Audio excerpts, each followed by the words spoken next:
So, what is love, and what does it mean to love? Well, let me try to comment on that. First of all, sort of abstractly, then maybe give some examples if possible. But it seems to me that when we talk about love, we're also talking about the notion of the good. And this is a basic term. I know that when I ask my students, what do you mean by the good? They sort of look flustered. I say, well, look, we say, that was a good ice cream cone. That was a good movie we saw last night. And George is a good friend. Well, what does good mean in those three different situations or sentences? And it seems to me what we mean when we use the word good is we have in our mind a goal that this thing, person, or whatever it is we're talking about that we're trying to say is good or not good is supposed to do. And so, for example, we think, oh, well, this was a good ice cream cone. Well, we have in our mind an idea of what ice cream is supposed to do. It's cool, sweet, and soft, etc. And if it does those things, then we say it's good. If we say a good friend, well, a friend is somebody, is a person who you can depend on, who it's enjoyable to be with, and somebody who is always going to be there to help you, etc. And if somebody does those things, then you say, he's a good friend, and he's a medium good friend, sort of thing. Same thing would be true anytime we use the word good. And so, as coming to love, that means that every time I perceive something that I think is good, it's doing what it's supposed to do. Ice cream, a book, music, friend, or person. I want to be one with that person or thing. That's what it means to love. So I want to be one with the ice cream cone, obviously by eating it. I want to be one with the music by listening to it. I don't want to eat it. I don't want to listen to the ice cream cone. And same sort of thing with my friend. I want to be able to talk with him, write letters to him, talk to him on the phone, and be one with him in appropriate ways. That's basically what we mean both by the word good and the word love. That to love means I want to be united with the good. Now, then this whole question about self-centeredness, egotism, which in the English language is basically a bad thing. You don't want to be egotistical. Well, I presume that what we mean when we use the word that way, we're trying to say that we somehow put ourselves above other things or other persons in ways that we, if we're honest to ourselves, or we are looking at somebody else who's being egotistical, we're saying is inappropriate. And I understand that. But the problem that I see is that, at least in my upbringing as a traditional Catholic, born in 1929, and going to Catholic schools all those years, and so on, I kept hearing that we are supposed to suppress our ego. We're supposed to, that if you let your ego expand, that this is bad. This is another version of what we also call egotism. But that means you're supposed to shrink it. And it seems to me that's exactly wrong. Not just a little wrong, but it's 180 degrees wrong. What we need to do is expand our authentic ego, our authentic self. And this is reflected in the golden rule. You love your neighbor how? As you love yourself. So if you don't love yourself, or to the degree you don't, well, to that degree, you're not going to love your neighbor as well, because it's going to be a reflection of you. So how do you love yourself? As we said before, you want to bring the good to be united to yourself in appropriate ways. Now, what changes good egoism into egotism, a negative, is if you restrict yourself, your ego, which is exactly the opposite of what we're supposed to do. You're supposed to expand myself. And so I want to now think of my brother Jack.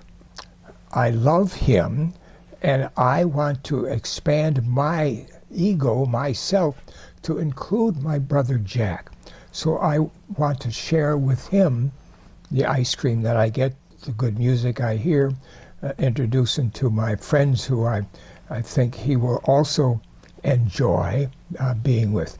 And of course, we know that, like Jesus, for example, says, greater love than this hath no person, but that he or she give up her life for her friend.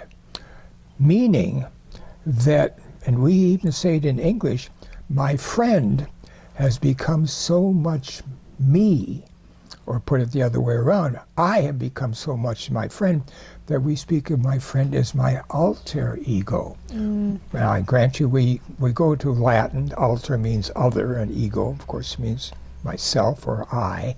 Ego in Latin simply means I, not E-Y-E, but I as in I, you, and he sort of thing. And so that, I think, is what real love is. I expand my ego to include my brother Jack and my sister Sandy, mom and dad, my friends, people in my town, city, country, world. And we don't even want to stop there, especially recent decades. We realize that we need to love, become one with, in a very sensitive kind of way, with the whole ecosystem. We oftentimes in the past have limited this love and concern for other humans, but not the things of the world. Well, we are part of the world, and the world is part of us. And so our ego, in the best sense, needs to expand to include all other persons in appropriate ways, other things. And hey, now, of course, we can't even stop with this world, because we're going out. We've been to the moon, I mean other humans, and we've had the equivalent of other humans going around other planets, etc. Not only that, we now are aware of the expanding universe in ways that we weren't before. And so many people are even more persuaded, some not, but many are more persuaded that this incredible universe that we are becoming increasingly aware of, both in its breadth but also in its incredible micro depth, is so fantastic that we are struck with total awe in front of it. And so in that profound way, we want to be one with it as well. And many are going to say to themselves, do say to ourselves, that this incredible universe expanding at the speed of light into God knows where or what for 14 billion years, it can't be happening sort of by itself. And so, and of course, in the past, maybe in the present, lots of people will use the term God or its equivalent in different languages. That's okay. I don't want to use it myself because that term has so much baggage that it distorts us, it distracts us, it seems to me. But in this expansive ego of myself, of Leonard Swidler, I wanted to reach out to whoever, whatever the cause and the goal of this expanding universe may be. I can't name it, I can't know it. What I can know is that it is vastly more, not just quantitatively, but incredibly qualitatively more than I ever have imagined in the past, or anybody has imagined in the past. And as far as I can see, that as well, including whatever I or anyone else will imagine or learn about and then imagine in the future. It seems like the reality is expanding, and expanding more rapidly than we can know it.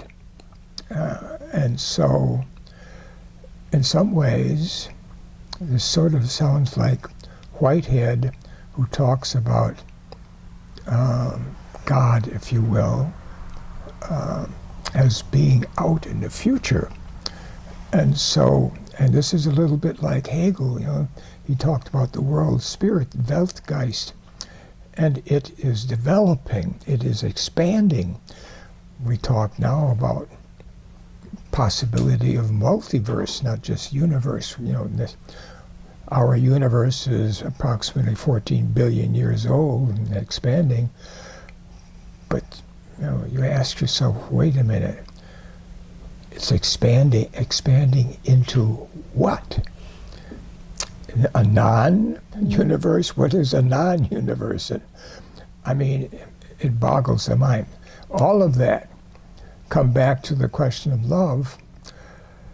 I, as a human being, what makes us human is this infinite on one end, so to speak, of our mind, spirit, soul, whatever term you want to use. And we can argue, you know, with Buddhists and people who have more, say, between the Buddhists and the Hindus. One has a stationary notion of what the self is, that there really is a self, and that would be more a Hindu notion, you know, the Atman, which is supposed to, in the end, after all this reincarnation business, the samsara, breaking out of that through moksha, be united with what they call Brahman, God, ultimate reality. Whereas the Buddhists will have none of that. They're much more nescient. They don't know, they don't know, they don't know. And, well, it seems to me, at any rate, that there's truth and lack of articulation or description in both sides. Why? Because we're talking about literally the infinite, the unlimited, the on.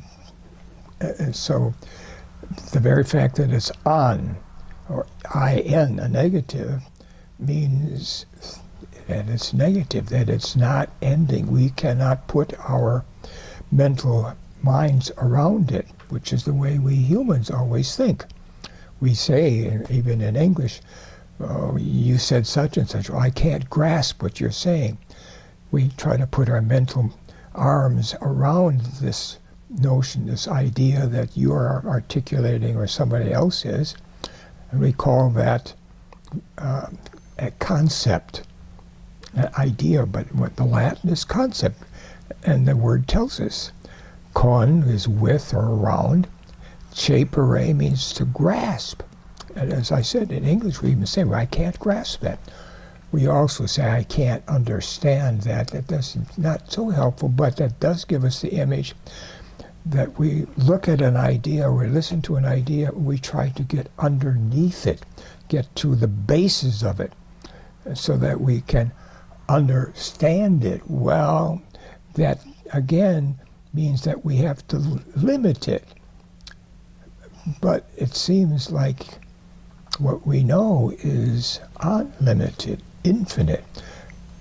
And so to come back to the notion of the good, here's this good which is this incredibly expanding, no end in sight expanding, and we want to be one with it.